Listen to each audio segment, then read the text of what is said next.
distance functionality in BricsCAD displays the shortest distance between two selected entities.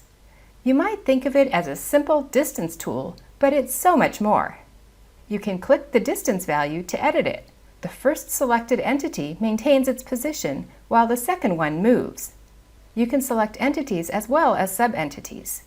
For example, if I press the Control key to select the left segment of the polyline and then select the sync block, BricsCAD displays the nearest distance between that particular segment and the sync. Changing the value moves the entire sync block.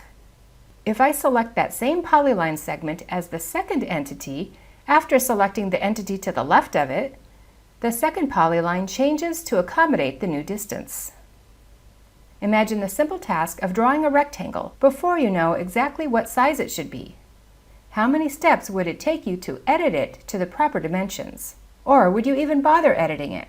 Without the fabulous nearest distance functionality in BricsCAD, I would probably erase the rectangle and draw a new one, entering the exact dimensions as I draw it.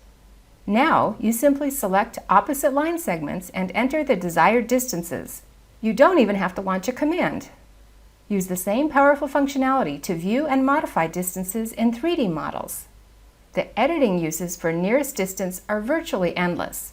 The more you use it, the more you'll wonder how you ever lived without it.